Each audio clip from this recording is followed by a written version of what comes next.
یہ ایک مجرم کی کہانی ہے جس نے اپنی پوری زندگی چوریاں کرنے ڈاکے مارنے میں گزار دی۔ کئی معصوم بے گناہ لوگوں کا وہ قاتل تھا۔ آخر کار وہ ایک دن پکڑا گیا اور اسے بادشاہ کے حضور پیش کیا گیا۔ اس کے جرائم کی فہرست بڑی ہی طویل تھی۔ بادشاہ نے اس کا مقدمہ سننے کے بعد اس کی سزا کا حکم جاری کر دیا۔ بادشاہ نے کہا کہ میں تمہیں 2 آپشنز دیتا ہوں، تمہارے پاس چوائس ہے کہ تم دونوں میں سے کوئی ایک چن سکتے ہو۔ ایک طرف یہ پھانسی گھاٹ ہے اور دوسری طرف یہ دروازہ ہے۔ بادشاہ نے ایک بڑے ہی عجیب اور پر اسرار سے دروازے کی طرف اشارہ کیا جس پر خون کے چھینٹے پڑے ہوئے تھے۔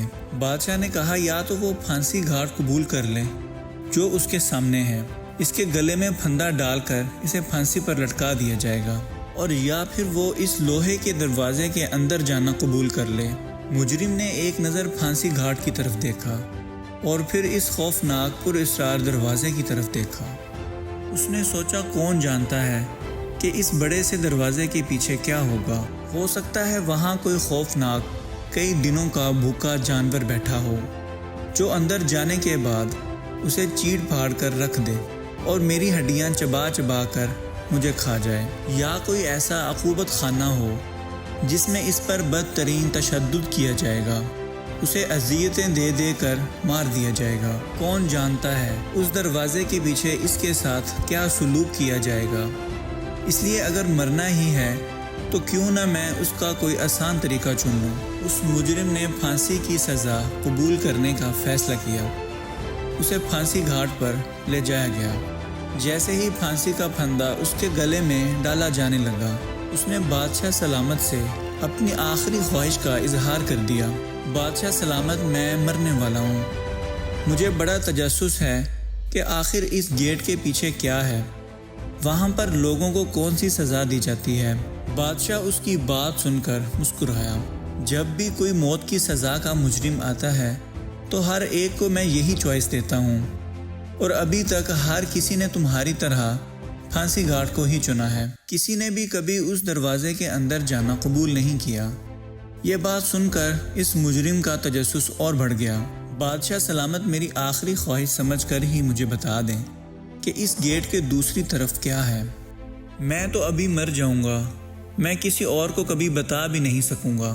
بادشاہ تھوڑی دیر خاموش رہا، پھر اس آدمی کی طرف دیکھ کر بولا، اس گیٹ کے دوسری طرف آزادی ہے، یہ آزادی کا دروازہ ہے۔ جو بھی اس گیٹ سے نکلتا ہے اس کا جرم معاف کر دیا جاتا ہے۔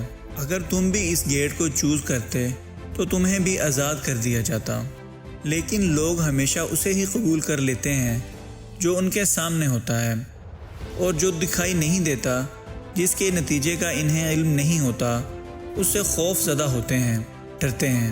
اگر ہم اپنی زندگیوں کو بھی دیکھیں تو ہم بہت سے کام نہیں کر پاتے، بہت سے گول اچیو نہیں کر پاتے، کیونکہ ہم انہیں شروع کرنے سے ہی ڈرتے رہتے ہیں۔ پتہ نہیں کیا ہوگا، نہ کر سکا تو کیا ہوگا، کہیں ناکام نہ ہو جاؤں۔ ناکامی کا خوف ہمیں زندگی میں آگے نہیں بڑھنے دیتا۔ اسی ڈر کی وجہ سے ہم زندگی میں کچھ بھی نیا نہیں کر پاتے۔ ہم ہمیشہ دیکھے والے راستوں پر ہی چلتے رہتے ہیں۔ ہم ساری زندگی ایک ہی نوکری کرتے رہتے ہیں۔ نوکری بدلی تو پتہ نہیں کیا ہوگا، بزنس کروں کہ نہ کروں، نہ چل سکا، نقصان ہو گیا تو کیا ہوگا۔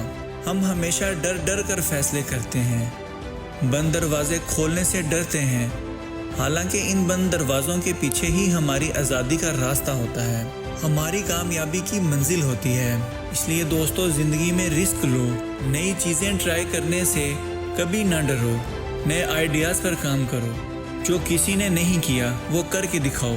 آپ سوچیں، اگر تھامس ایڈیسن کچھ نیا کرنے سے ڈرتا تو کیا وہ کچھ ایجاد کر پاتا، ہماری زندگی کے اندھیروں کو دور کر پاتا؟ نیل آرمسٹرانگ اگر ڈرتا تو کیا چاند پر جا پاتا؟ تاریخ ایسے کتنے ہی ناموں سے بھری ہوئی ہے جنہوں نے اپنے ڈر پر قابو پایا اور کچھ نیا کر کے دکھایا۔ کیوں ڈریں زندگی میں کہ کیا ہوگا؟ ہر وقت کیوں سوچیں کہ کچھ برا ہوگا؟ جرت اور ہمت سے اگر سامنا کرو گے، خود پر یقین رکھ کر اگر راستہ چنو گے، ہر منزل آسان ہوگی، ہر دروازہ کھلا ملے گا۔ ہماری ویڈیو آپ کو کیسی لگی؟ کمنٹس میں ضرور بتائیے گا۔ ویڈیو اگر اچھی لگے تو اسے لائک کیجئے، شیئر کیجئے اور ہمارے چینل کو سبسکرائب کیجئے۔ بہت شکریہ، جزاک اللہ۔